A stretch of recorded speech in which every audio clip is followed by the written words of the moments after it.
Hello, hockey fans. The Minnesota Hockey Connection is on the air. We're on the air for the next half hour. I'm Kenny Gallagher along with Jerry Burrow. And Jerry, this is our last episode of the season, the 2018-19 season. We're taping today, what is it, June 25th? Something like that, Yeah, so we've had a couple of months off. Did we talk about the Bulldogs winning another national championship?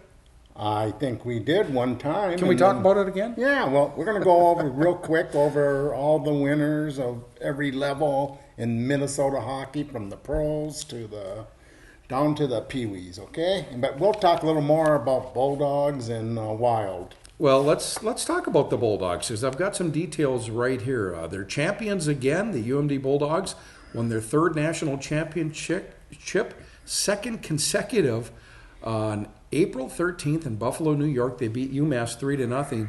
They ended up with a 29-11-2 record, a 714% winning percentage, an 8-game win streak.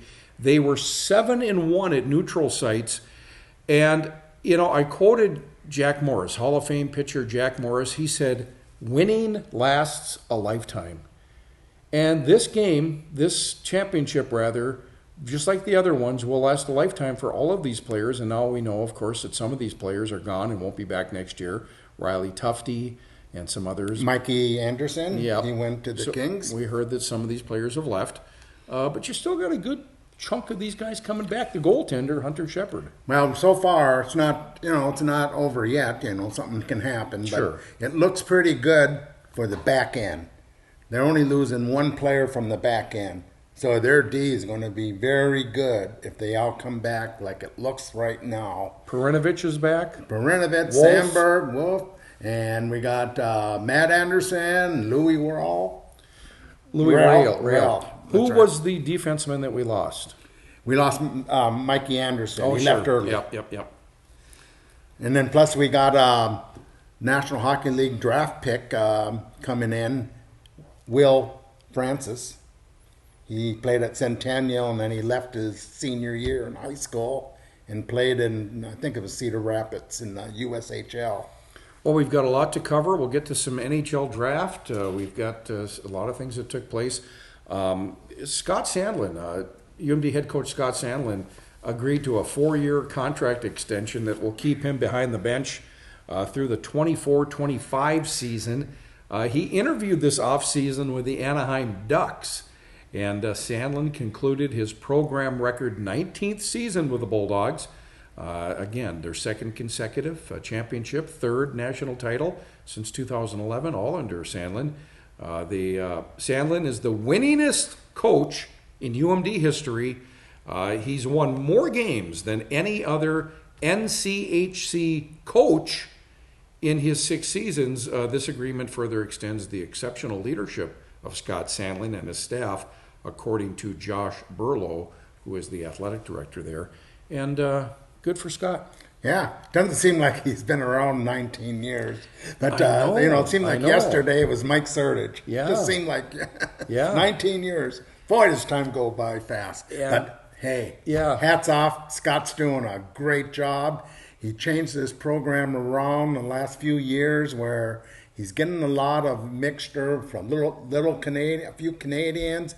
He gets some Twin City kids, and he gets some northern Minnesota kids. But he's finding the kids that are team players, They get, like the Gophers, I've noticed in the last few years, might get the best skilled players, but they're not getting these team players. Everyone's too much individual. Well, these kids at UMD, they're following the program, what Scott wants, and they're doing it for the team, not for themselves. Yeah. And it's working out great because 3 Frozen Fours in a row into the championship game, sure. 2 championships. So, you can't say anything wrong when he's doing. Scott Sandlin, congratulations. So glad that you stayed. I wonder how this interview with the Anaheim Ducks went. And, they flew him out there on their dime and talked to him. And I wonder if anything came from that that led to the extension. But I think it went probably pretty good. I thought maybe he had a great chance of, maybe he was even offered the job at the last minute. He has a daughter and I think has to finish high school. Yeah. He has a kid that's going to be playing at Mankato. Okay.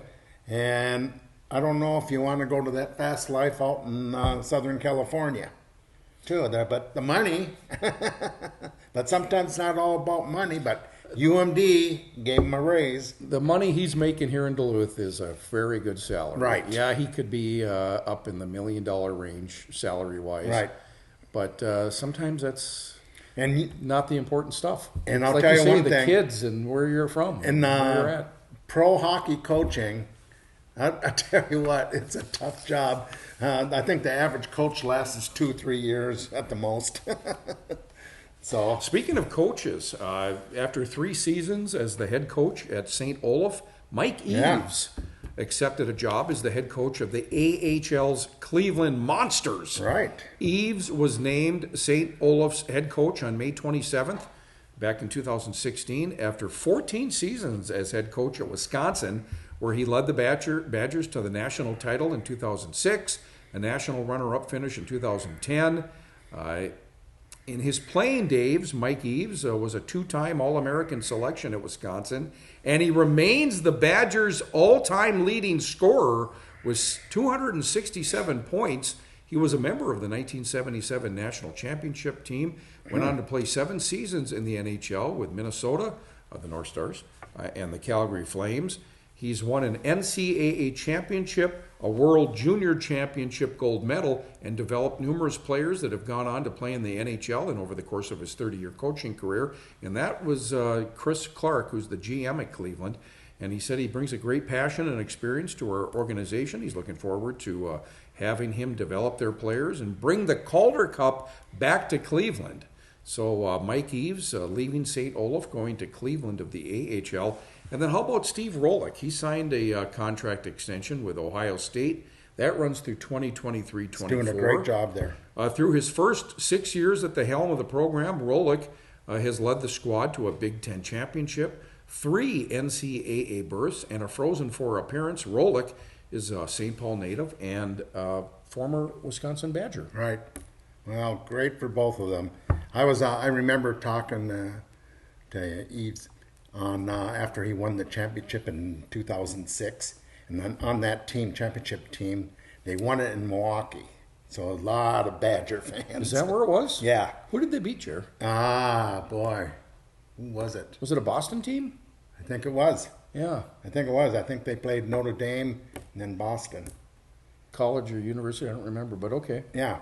So, but on that team, there was 2 Duluth East kids, Nick Lacari and Ross Carlson. Oh, sure. And after the game, without me even mentioning something, and he said that his 2 players that just were outstanding team players through this whole thing was Nick Lacari and Ross. Ross, and he said I'd take 100 Nick Lacaris, another team player, Great So, high yeah. school player, great college player. Right. Not sure what he did after college. After he got out of college, I think he came back home and is working with his dad's business, Still? a CPA firm.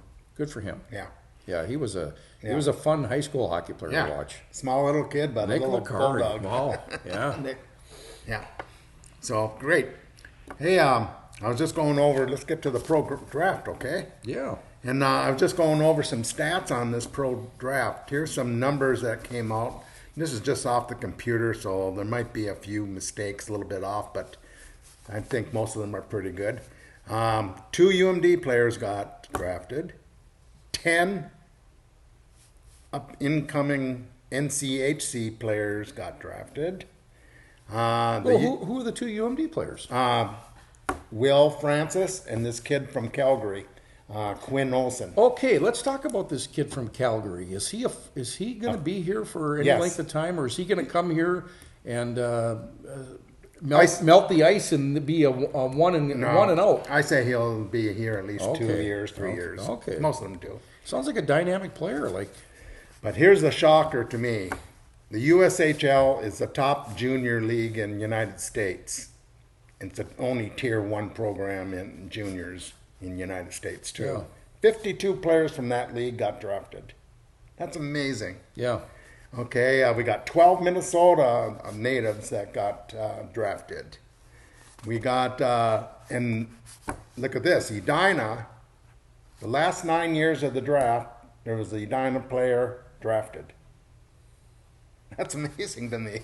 Oh, and so the trend continues. Yeah. Okay. Okay. Yeah. And, okay, USA players, 59. So that's 30% of the draft is USA players. Oh, so okay. We're saying that, hey, USA has some great hockey. NCAA players that are going into NCAA are played this last year, 71. That's amazing. 6 North American hockey leagues. But here's another stat that just amazes me. This is probably the best year on the development team out in Ann Arbor. 17 players got drafted. 7 of the first 15 in the draft. And I think 2 of the first 3. Yeah. Well, Jack Hughes, the Finlander, New York Rangers wasn't. Who was taken third? Don't have a list of the draft. Neither do I. Boy. It has to be Chicago. Yeah, that guy. That guy. Yeah. Was he a USA development player? I think he was. Yeah. Anyways, if I could real quick talk about the Minnesota Wild and their draft. Okay. Number 1 pick, is it Nick Boldy? Yeah. Nick Boldy. And on the board still was Cole Caulfield. Yeah, a little small kid, but can he score? There you go. And it's funny because if you recall back to 1981, that draft, Minnesota picked first. Okay. We picked Brian Lawton, the high schooler from Rhode Island, and he was a bust for a number 1 pick. Right. He was a bust. And on the board, Pat LaFontaine. And I'm looking at Cole Caulfield, and I said to myself, he kind of looks like Pat LaFontaine. And I thought, for the Wild to pick this guy, I don't think is a gamble. And they didn't. They left him on the board and took Nick Foldy. I think Nick Foldy's a good player now. He's got size, more size than Caulfield. But something tells me that this is not going to be a good pick for the Wild. I hope I'm wrong. He has great hands, but here's the problem with him. He's got good size, but his skating needs a lot of improvement. I hope that this works out for him. Montreal ended up picking Cole Caulfield. I know. I thought when he's there, you take that guy. And they got him late. That was a steal, they said, of the draft, maybe. I hope this doesn't turn out to be a bad deal for the Wild. But look at what the Wild have done lately with their first-round picks. Right. Luke Cunnin, but you've got some players that are no longer there. And who's the guy out in Las Vegas? Alex Tuck. Yep. So he's doing real good, too. And Eric Holla. He's out in Vegas, too. We'll see. Was he a first-round pick? No, I don't think. Well, no, he's first. I'm Oh, talking okay. about first-round picks. Okay. Yep. Okay. Okay. So, I don't know. You just got to wait and see in the draft because you just can't say it. I know. You got to wait about 3 years. But I was reminiscing back to 1981 when I saw Cole Caulfield. I thought, kind of resembles Pat LaFontaine. Right. And the Minnesota, North Stars at the time, picked that Brian Lawton. Jeez. Still talking about it. Was it 81? I wasn't here. Yeah, I don't remember the year. But, right. Ugh.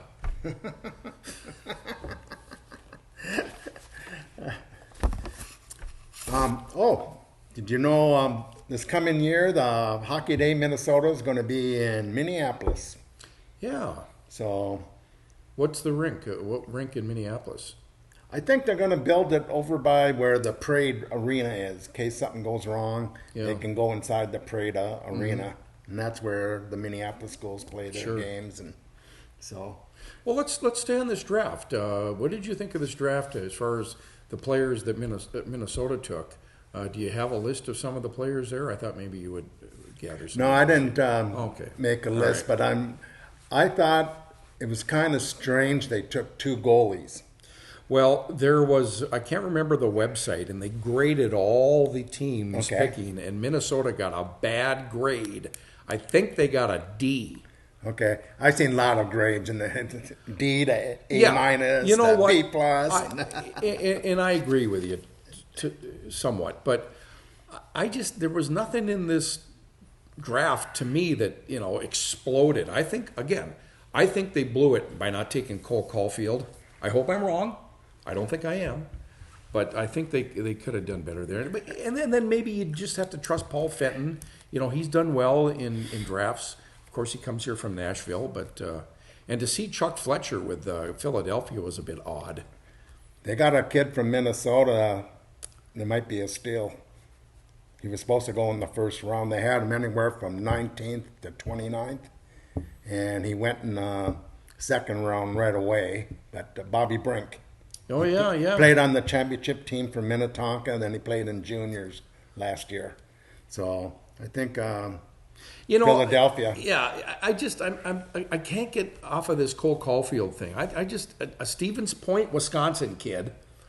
I think it's a better pick for the Wild. We got to watch those two then, see what happens. You get a kid from Stevens Point. You instantly build some fan interest and. Stephen Point, the Division III men's hockey championship this year. Yeah, undefeated. Yeah. Yeah. So there you go, Stevens Point. But hey, just got to wait and see on these players. You just never know sometimes.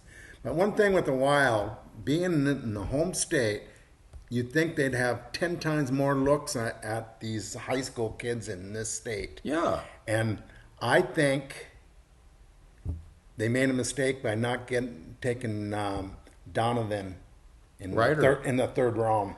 In the third round. He went in the fourth. But I think there's so much upgrade for this kid. He's a pro skater right now. Yeah.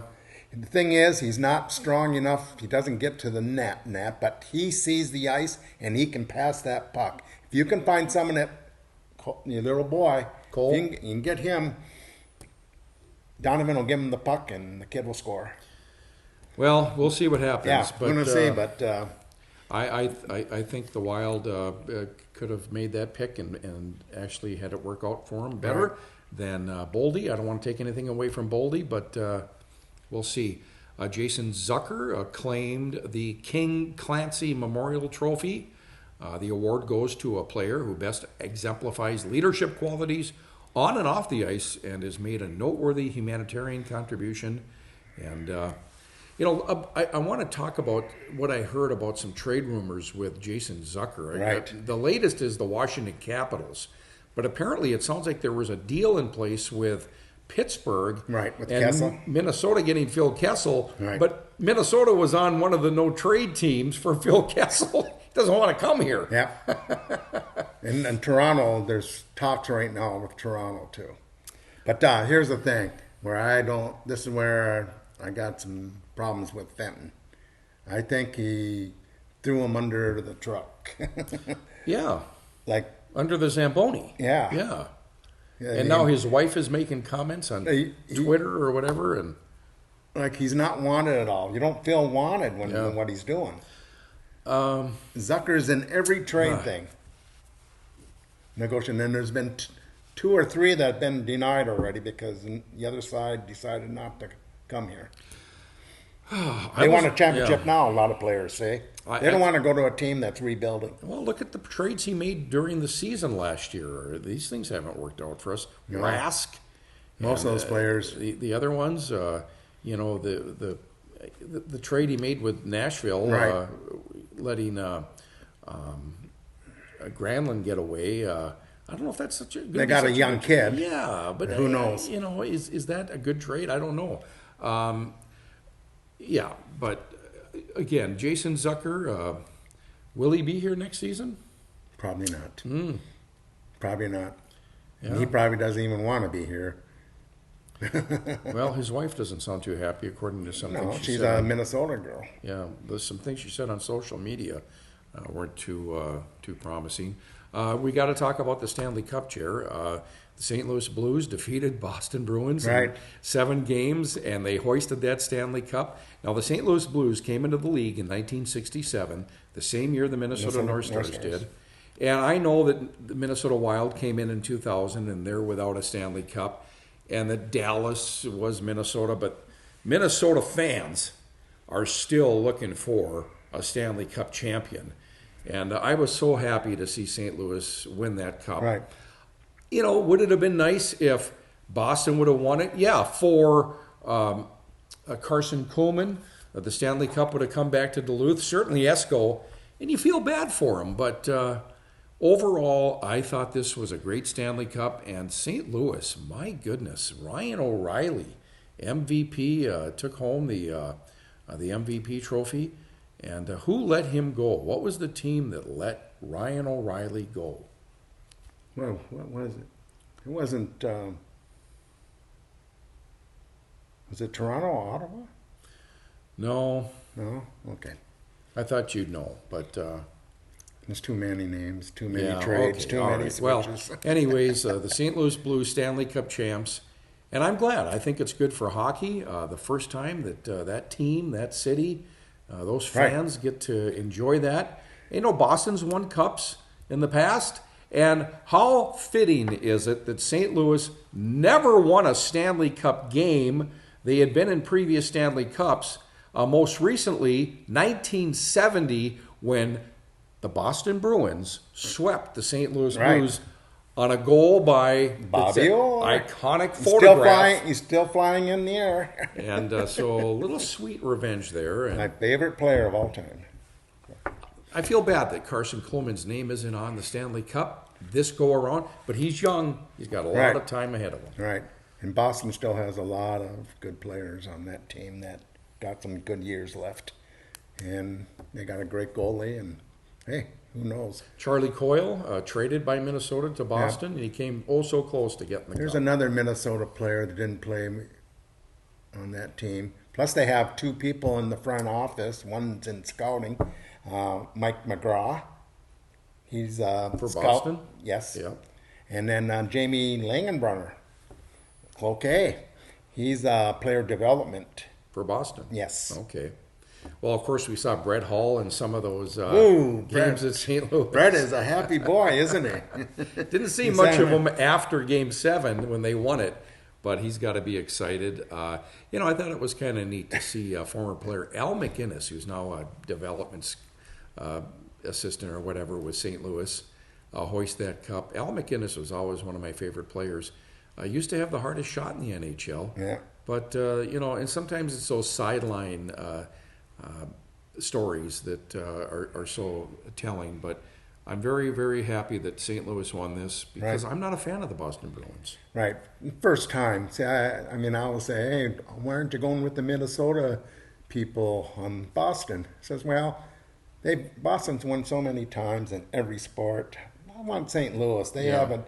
Plus, they took their football team out of the owner took the football team out, and many years ago they took the basketball. It's good for St. Louis. They needed something like that. It is. So. I think it's good for the NHL. And I go down there once a year because I have a niece and nephew down there. Mike Milbury used to be a Boston Bruin. Yeah. I hate him just for that. A 1980, lot of people hate him. 1980-81 season, the Minnesota North Stars had never won in Boston. I think they were like 27-7. And Coach Glenn Sonmore of the North Stars said, we are not going to back down to these guys. And if they're going to fight, we're going to fight. And they did. And the game where there was all these penalties, I think it still holds a record for the most penalties in a game. And they lost that game. But come playoff time, we had to play Boston. We were in the Adams division with Boston. And we beat Boston. I think we swept Boston and advanced to the Stanley Cup against the New York Islanders and eventually bowed out. But Boston was a big rivalry back in the day, and I'm glad that Boston lost. I'll just say that. Yes, I wish Charlie Coyle and Carson Kuhlman and some others could have been a part of a championship, but not Boston. And I still laugh. Brett Hull seemed like a college kid at 1 a.m. on Friday night. Yeah, Brett. He was amped. Say, real quick, the Detroit Red Wings will play 9 preseason games this coming season. 9? Including a game against the defending champion St. Louis Blues as part of Kraft Hockeyville. That game will take place in Calumet, Michigan, the town that won the NHL's annual contest. That game will take place Thursday, September 26th at the Calumet Coliseum in Calumet, Michigan. It's the oldest indoor ice arena in North America, populated each and every day by passionate hockey people. The Calumet Coliseum will receive $150,000 in rink upgrades and $10,000 worth of new equipment from the NHL Players Association's Goals and Dreams Fund. They will also host the NHL preseason game. Calumet joins Marquette as two Upper Peninsula cities winning the contest by Kraft.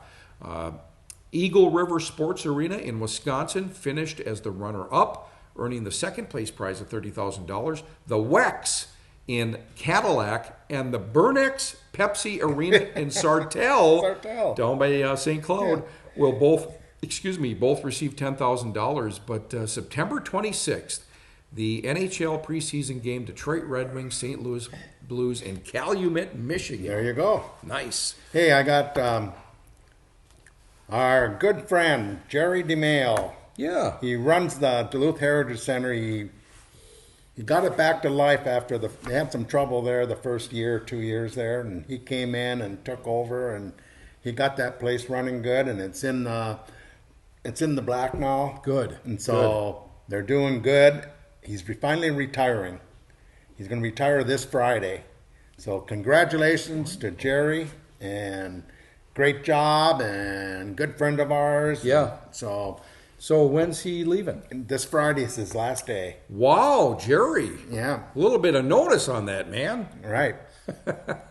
But we thank Jerry. Jerry's responsible for this banner here. Yeah. And we thank you for that too.